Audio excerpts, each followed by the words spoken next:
Welcome back, everyone, to episode 34 of the Minot Business Podcast, presented by Bennett Creative Media. I'm your host, Easton Bennett. On the show today, we have Kaitlin Feist. Kaitlin, how's it going? Pretty good. Are you excited to be on the show? I am. I'm a little nervous. I always wonder if people are nervous when they come on the show. And I do lives all the time for our business, and I still just like Facebook Lives. Yeah, Instagram. Oh, okay, Instagram Lives. Do you get nervous when you do those? No. Well, it's very strange. Maybe it's all the lights and the cameras and everything's just a little intimidating. But usually it'll go away after a couple questions. And if not, then we'll just have to get through 30 minutes together. And then you could label it most awkward podcast yet. And they're like, who's even on? There's no name. It's just most awkward podcast we filmed. So let's get into it a little bit here. We always get right into the questions. What do you do for someone that has no idea? They've never heard of Kaitlin Feist or what she does. What is your story? So I am the self-proclaimed social media manager of Michele F. There you go. I wear whatever hat I guess I have to. I stay away from the numbers usually. Okay. My sister has a business degree, so we let her kind of, do her thing. I wouldn't really say any of us that actual business is our strong suit. Yep. But we make it work. Okay. So for the people that don't know, it's a jewelry store, correct? Yes. Is that the proper term for it? So when I'm talking about it throughout the rest of the show, do you call it a store, a shop? Sometimes I refer to boutique? it as the studio, the store, the shop. Yeah. Okay. It's kind of a interchangeable. Yeah. It's kind of a fluid thing, I would say, because cool. we do make since my mom makes it, it is like a workshop in a sense. But it's also like, yeah. Okay. I just didn't want to say it incorrectly and then people come at me online, and you know how all those trolls get, right? I would jump in and defend you. Yeah. So going into the business, did you start? I did some research. You guys started in 2004, correct? Yes. So did you start with them in 2004, or who did it start with? So it started with my mom in the most, what's like another word for organic? In the most natural way. I think my dad thought that she lost her mind. Okay. She worked in banking for 15 years. Yep. And then she's always been a very crafty. Now, as a professional, I don't like the word or term crafty, but that is how she started. Okay. But she was like, she made all of my Halloween costumes, and she was just that mom that So it wasn't just jewelry. She was doing costumes and outfits. Oh, she was she's just a jack of all trades. Kind of due to her childhood, having to really just one of her mottos is where there's a will, there's a way. Okay. And if she is not living proof of that. So it started as, just kind of like this would be a fun thing to do. Someone in our community had been diagnosed with cancer. Okay. And so for one of the benefits, I think she made a bracelet or something. And now here we are. So it started from one bracelet till today. And then like I said, I think my dad was kind of like, what are you thinking? Yep. Very, small town conservative family, a very, traditional, kind of hardworking and everything. But when I kind of look back, everyone around me is very, inventive and very strong-willed. So it does kind of make sense. I think my dad, was kind of like, because that's what I was going to ask, if business ran in the family, if there was an entrepreneurial thing that kind of ran through it, or if this was the first. So my dad is a farmer and rancher. Okay. And his dad was, he had Dakota Meats. Okay. And then he, I don't know what his technical title was at Cloverdale, but I would kind of say just kind of a family. So it kind of went through. Yeah. Okay. Other than I like to sleep in, I would say I'm a go-getter. Yep. Other than early in the morning. I don't understand why people don't like to sleep in, to be honest with you. I wish I could be different, but I think my clock is set. I've tried it. Yeah, I've tried. People are like, wake up at 5 a.m. and you'll get so much done. I'm like, but I get stuff done at 10 p.m. Yes. I was just telling someone I feel my very best at 7:30 in the evening. If I'll catch kind of my second wind. And that is when I want to just create, or I'll dive into a really horrible closet to organize. That's when I'm feeling ready to do stuff. Yeah. And then when you're supposed to be at work, answering emails and sending out invoices, I'm like, I will be there by noon. Yeah, I'll get there when I get there. All right, just let me be. I went to a conference when I was playing hockey up in Canada, and there's this speaker, and he said something about when you wake up, the first 3 hours are supposed to be for creative work, because apparently that's when you're most creative. Oh. And then you go into, after that, your brain kind of doesn't shut down, but it gets a little bit less creative. So you're supposed to do all your admin work after that. So emails, to-do lists, all the stuff that doesn't take a bunch of brain power. So I started doing that a little bit, but then I did it and I'd wake up in the morning and I wouldn't want to do that creative stuff. So I'm like, maybe I'm a late in the day kind of guy. I honestly think the more somebody tries to put like science to it or a reason, it's like my body is like, not me, bro. Yeah, exactly. And that's what's nice. And that works for you. That's great, but that does not work for me. Well, and that's the nice part about being, working for yourself is I don't have to get up at 7:00 and report to anybody. I do feel as if though, like I do not have children or anything. And I feel like, oh boy, if I had to, be doing this like school drop off and all that stuff, I'd be a little worried I think I would maybe then change. You're like, my kids would miss a lot of their morning classes, but that's all right. My kids will be there around noon. They're calling you. Where They're are your really kids? Good thinkers in the afternoon. They're coming. Their mom's not awake yet, so just wait. So it started in 2004 then. Yes. When did you and Danielle come into the business? Did you come in together? No. Danielle's actually 9 years older than me. Okay. So she went to NDSU for business management. And she went on to do an internship in Arizona. And when she came back, I think her options were fairly open. She wasn't quite sure. Yep. And so her being with my mom was just kind of happened. Okay. And then my intentions were to have a bakery. Okay. So I actually was enrolled into the baking and patisserie program at like Cordon Bleu in Minneapolis. It's exciting. Yeah, I thought I was going to be like... And that's Gordon Ramsay? Like / Carrie Bradshaw of New York, of Minneapolis. Okay. That did not pan out. Did you figure out you couldn't bake or what? Well, my mom made a really good point. You have to bake like early in the morning. So it all stems back to where we started. Yeah, you kind of have to like, serve people. And then it was, well, where would you like your bakery to be? Well, in Velva, of course. Yeah. And she's like, okay, you have to know your clientele. And I'm like, coming from her, it's kind of like everyone thought you'd lost your mind starting a jewelry store in Velva, North Dakota, And so as it played out, she started to hit me with some of those questions and also like the financial aspects of it. I did not have a car. Yep. I did not have anywhere to live. I did not have any money. I mean, I didn't have anything. Well, and especially when people are starting businesses nowadays, there's a lot you can start just at your house, whatever it is. But if you're going into a brick and mortar like that, where you actually need a bakery and I graduated in 2011. Okay. And I had no sense of real life. Yeah. I knew that you were supposed to work hard and you went to work all day every day. If you set your mind to it, you can achieve anything. Right. Yeah. And I did. I watched my mom and dad do all these things, but I had no concept, like the money part. I was not, so when it was kind of pointed out to me, all these different aspects, I just basically shut down and was like, peace out. I'm not staying here. I'm not starting. I had a kind of a bad experience actually with the guy who, what would you call them when they're helping you kind of? Mentor? Yeah, or like at college, you get one so that they can help you sign up for the right classes. Advisor. Yep. He was kind of like my advisor, and he kind of tried to strong arm me into starting the first day. And had I started the first day, I would have owed about $15,000 just for one day of. Wow. Yeah. He told me I would never be accepted into another like Cordon Bleu in the whole world, which was also very untrue.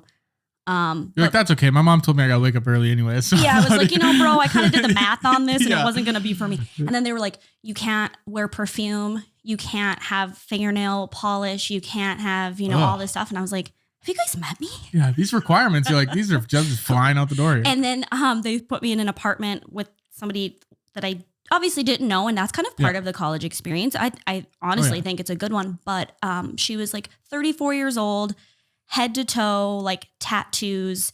And in no way am I against any of that. Yeah. But we were going to be sharing a bedroom. Like we didn't even have our own. And I just thought like, I don't know if her and I are really going to like. Mesh, yeah. Well, I've came from Velva, North Dakota, where like I graduated with, the same people I went to kindergarten with. And I did travel a lot. So it's like, I kind of knew what was out there, and I myself am a little eccentric. So, but it was just like all of this was stacking up, and I pieced out on that. So I thought, well, I'll just maybe go to college in Fargo and take like some art classes or some baking classes and work at a bakery and just kind of see. And my mom's like, with what car, with what money? Like, if you're not staying here in Minneapolis, you better get back and you better get to work at the store. And so I basically had to just kind of, go back to Velva. So you moved back to Velva. I did. And then I thought maybe I would just start like a little side gig of cupcakes and cakes for local people. And I did one wedding and I never baked a cupcake again. Why is that? It didn't go well? It went super well. It was not at all what I imagined. The local grocer, he let me use his like kitchen and space and everything. Yeah. And I realized that making 400 of something, it's miserable. And so I just want to make like 15 for my friends. Yeah, totally. And I don't really want to have to worry about like all the dynamics of, where you store them and if they're kept. Yeah. Just a nightmare. Yeah. But that's something you have to go through those things to figure out what you don't like. Cause everyone has dreams and aspirations. Yes. I know I wanted to I started in high school, a hockey clothing company. And then I started selling shirts and sweatshirts. I'm like, this sucks horribly. And you think, where your interest is and you're just so excited and you're going to do, I thought I was going to do that for which also why in high school did someone not, they kind of make you think that it's just, if you think that's what you want to do, you should do it. Yeah, and it's going to be so easy. It's like, we need some reality up in here. A couple reality checks wouldn't hurt anybody. So getting into Michele F a little bit then, what's it like running a business with your family? What's that dynamic like? Because I know a lot of people say, don't go into business with your family. And I know why they say that. Is it rough sometimes? It is. And it just depends on the day. I would say with anything, there's pros and cons, to anything, honestly.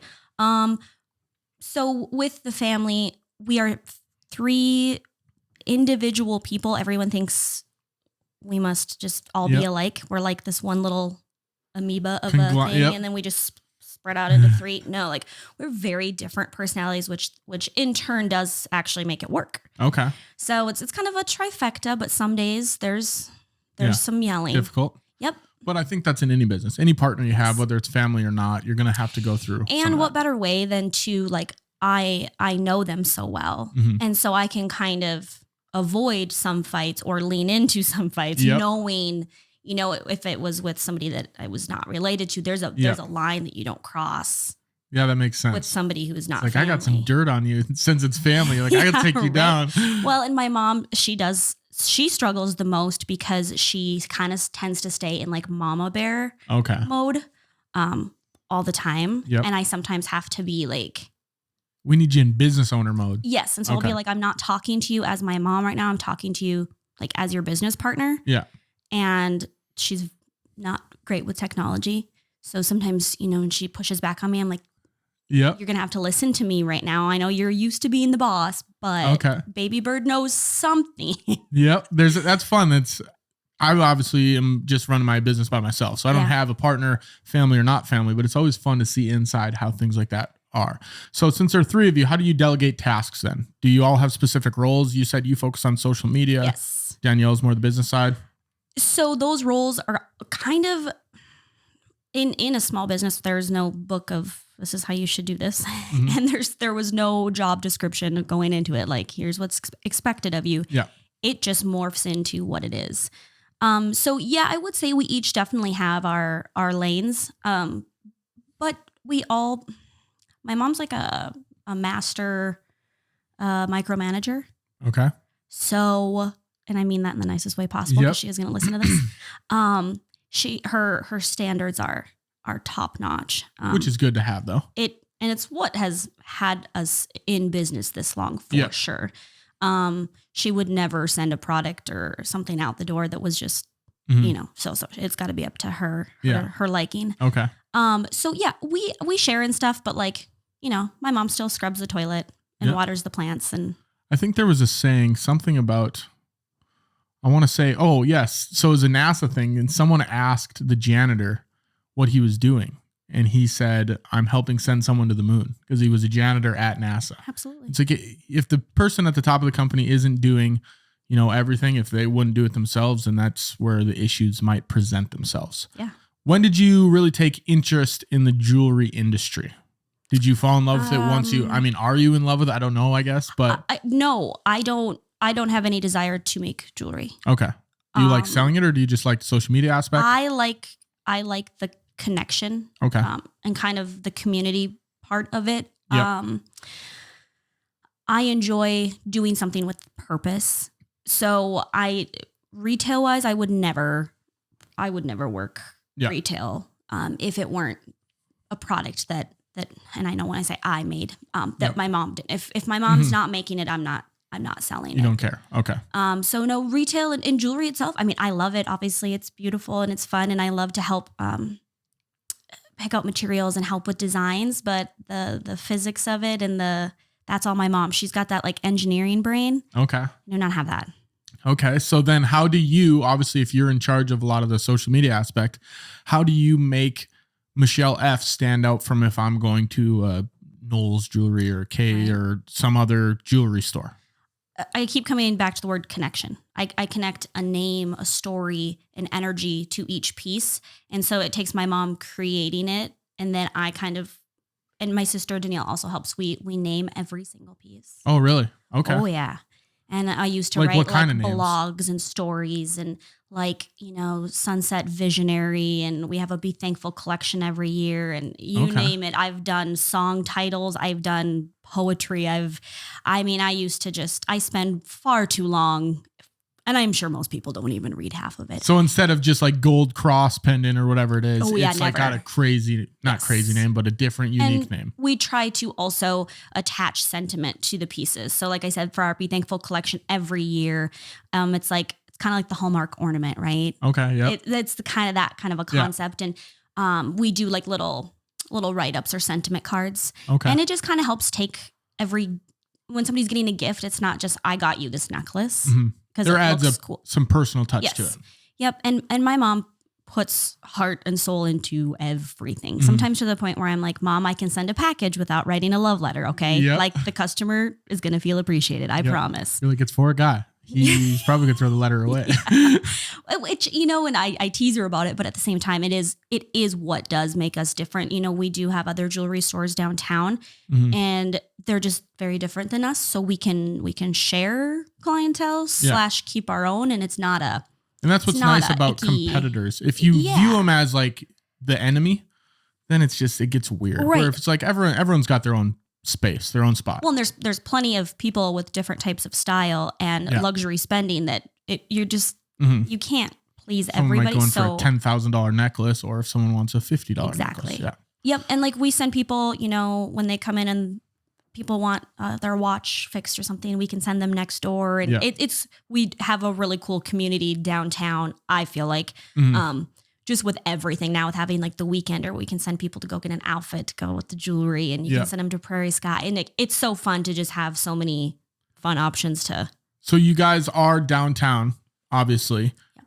How did that location, so it started in Velva. Did you guys have a brick and mortar there and then it moved to Minot? What did that transition look like? Yeah. Our landlord in Velva, quite frankly, just kind of pushed us out of the building. Okay.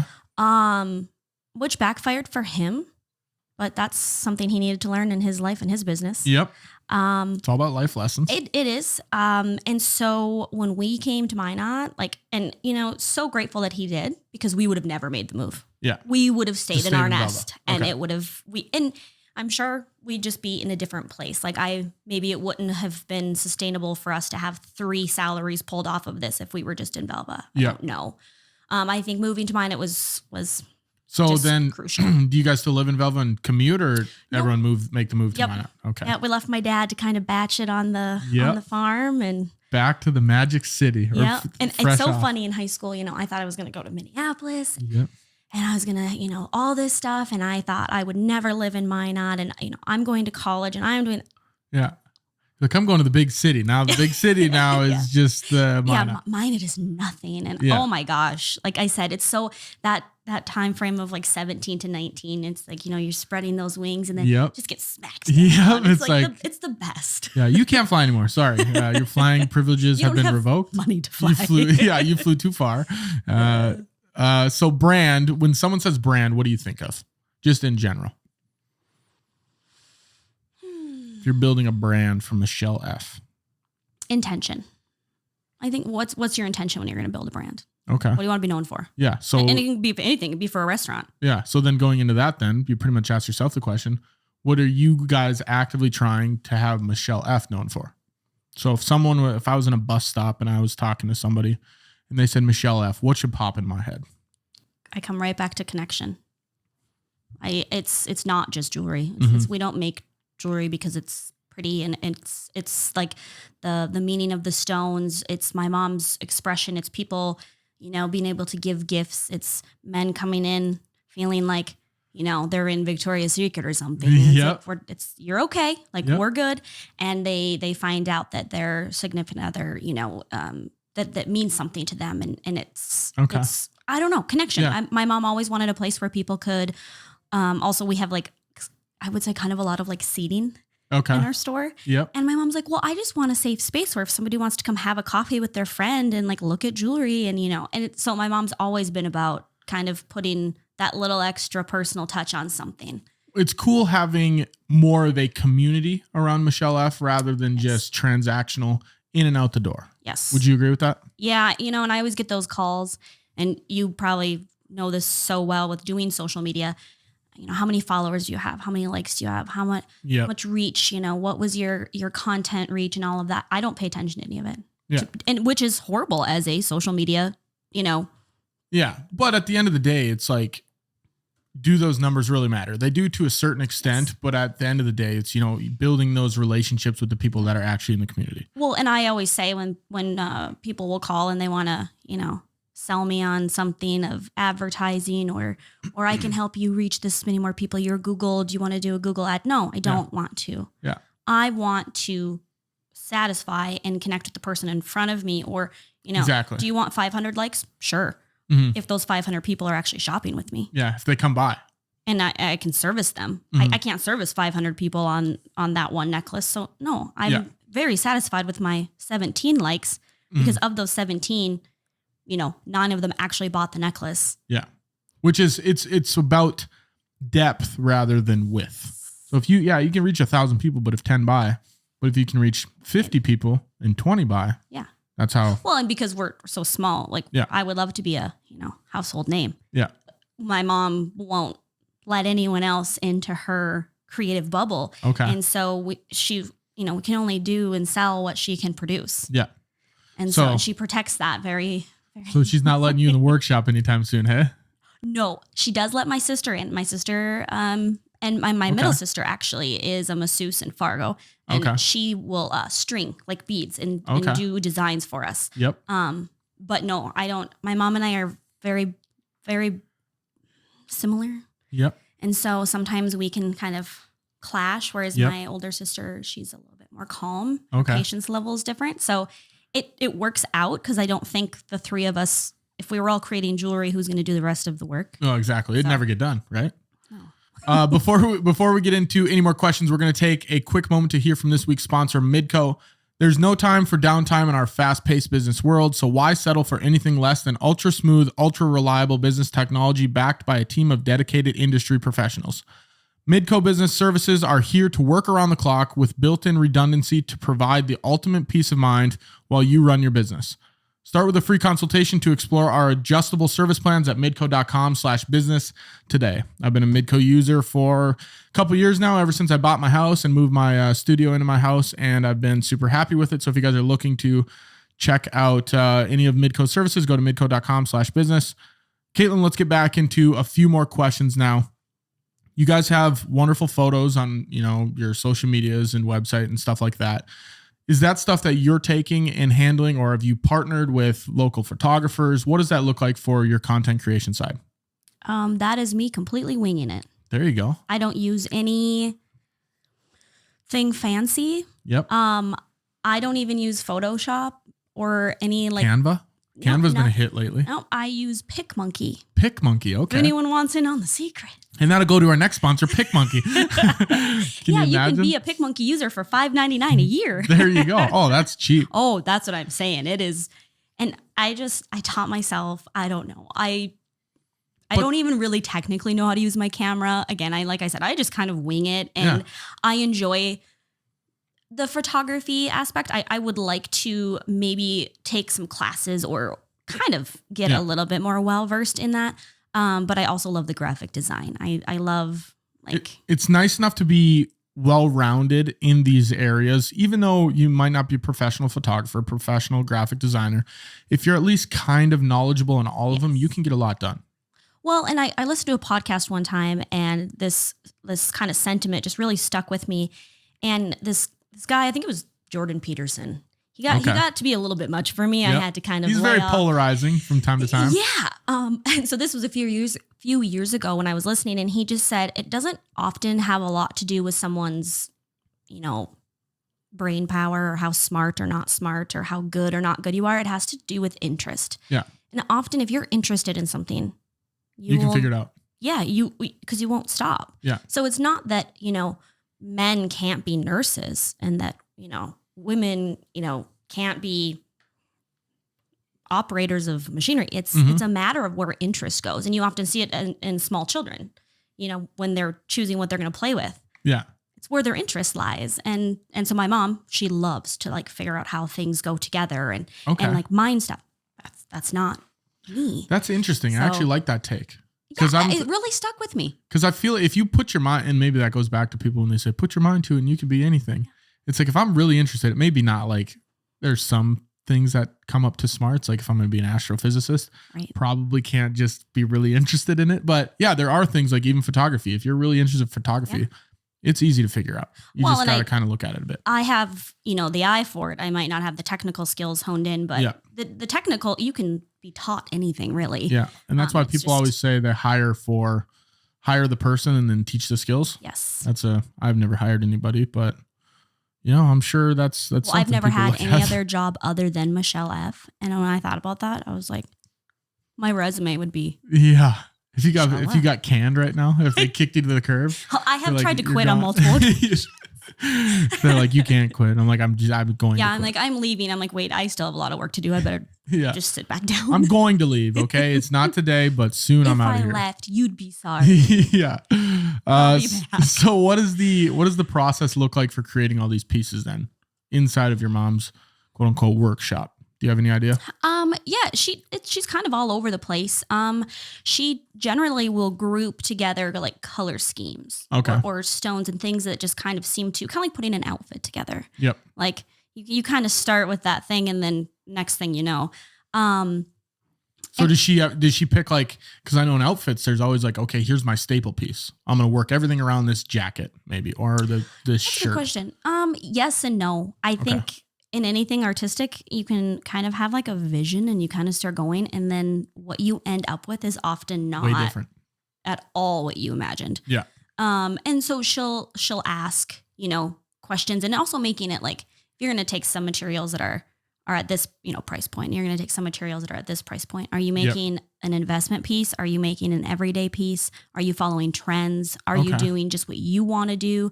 There's a lot that goes into it, but people often ask, because one of the things that's hard is people say they get addicted to our pieces because my mom is always making new.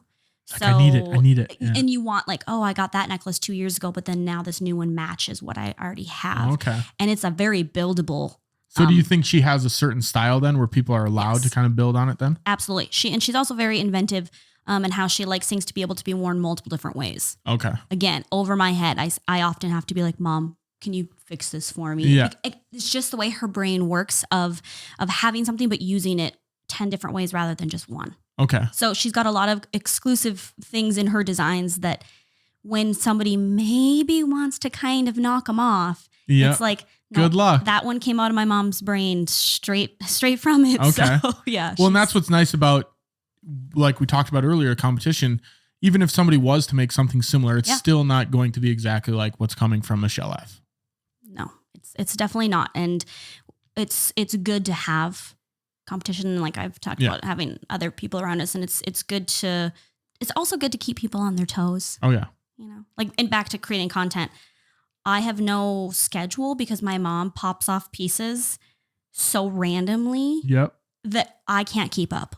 Kaitlin, I got a new necklace for you. It's yeah, tonight we're gonna have a show, our live, and I haven't photographed anything. I build my content usually. Yep. Very last minute. Okay.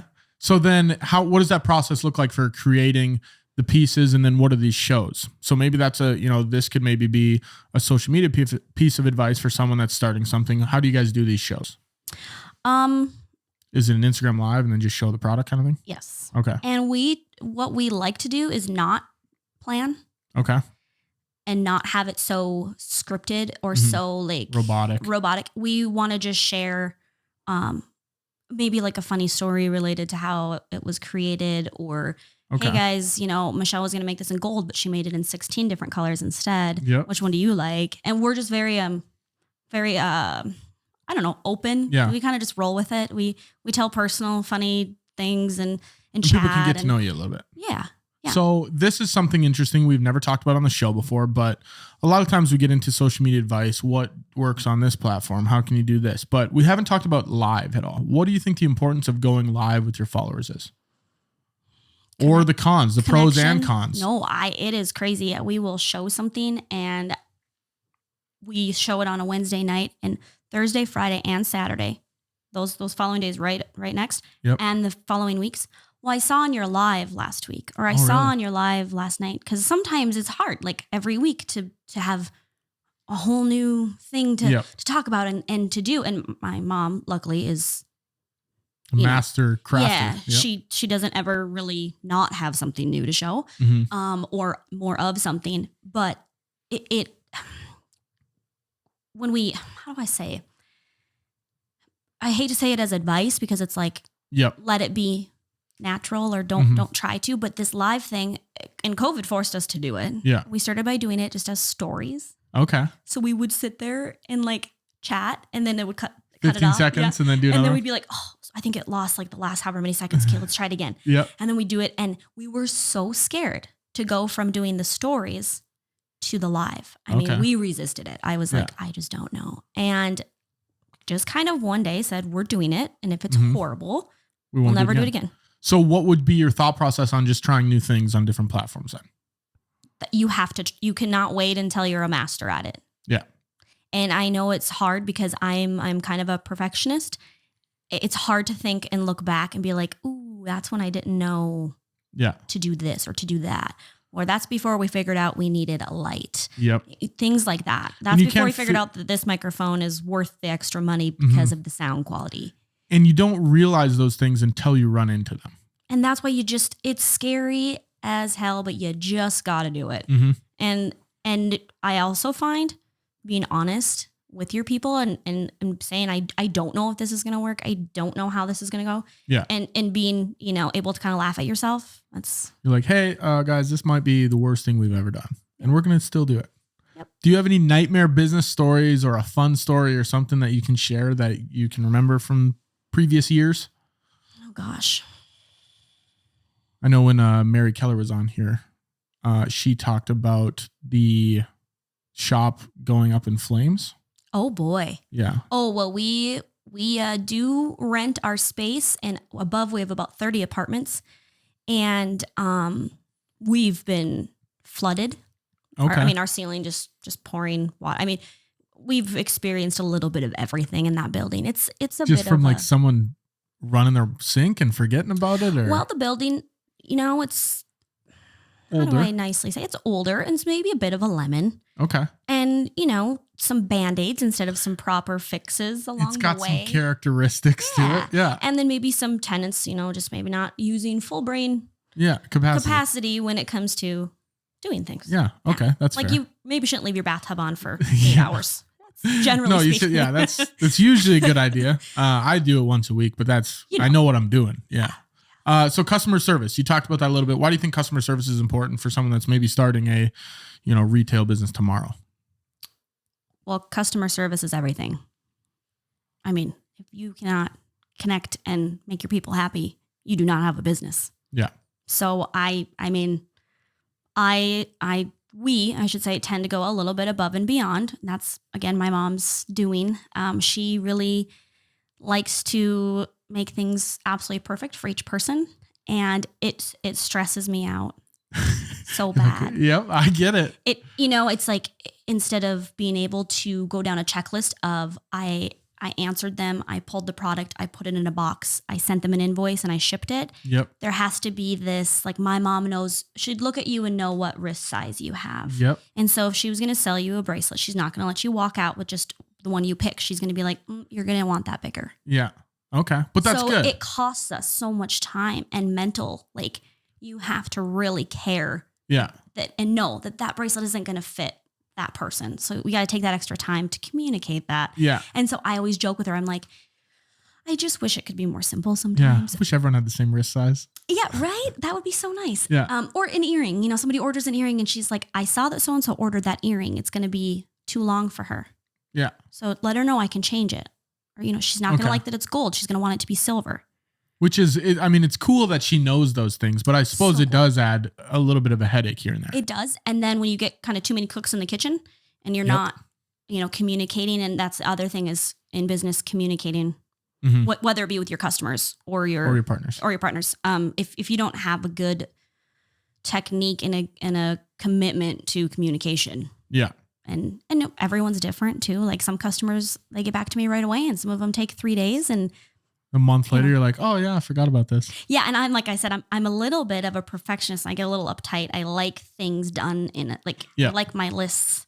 I just like things to be. Yeah. So then. Very technical with it. And I did not know that I was like that until my mom doesn't really leave me an option because she's just so, you know. A free spirit, you might say. Yeah. So what do you enjoy about the business process then? If you had to pick one thing that you really enjoy doing, and why? I really like when I see like it all come together, when that person is holding that piece and that sentiment card or sending a message saying, you know, they gave something as a gift, and it's just, or I don't know, we become friends with our customers. So when I see them out somewhere and they're decked out in our pieces and they're telling me about their new car or like randomly a story about their kid, you know, it's like, it just feels really good.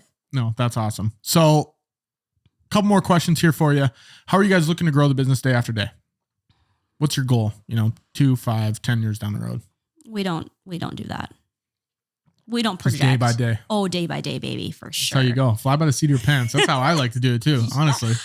Honestly, the more we have planned and the more you try to we don't put numbers. We don't say, we need to be, at this X amount of percentage for quarter 4. It feels, well, to me, it feels kind of icky to do that because it's like, I'm not looking at my product and my customer. I'm looking at numbers. The numbers, yeah. I don't like that.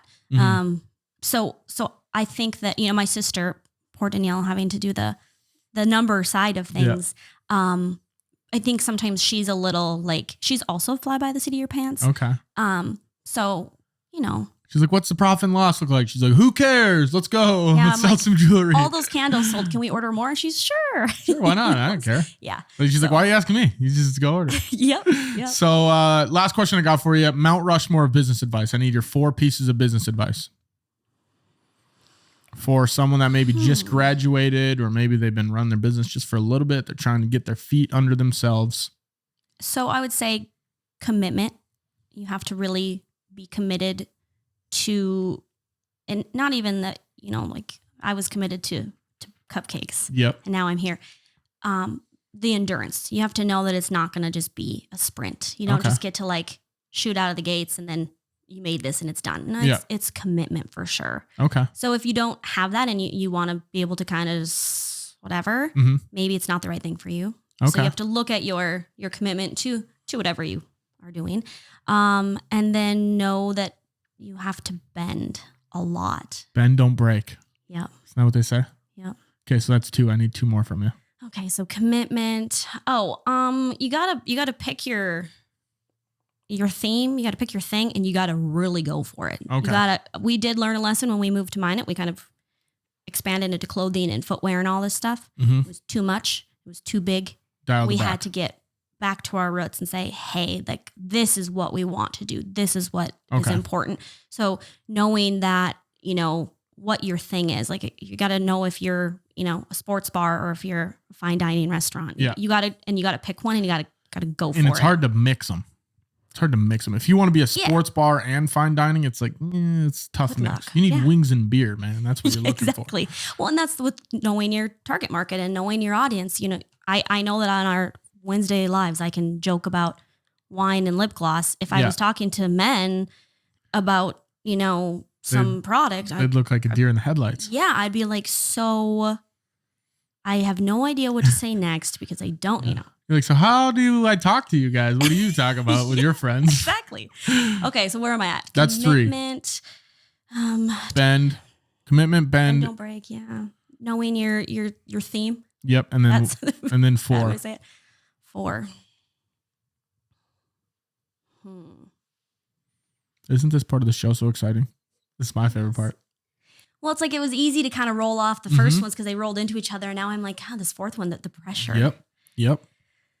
Doesn't have to be anything crazy. Maybe it's okay. So being able to, it kind of goes with the bend, not break, but being able to, how do I say this?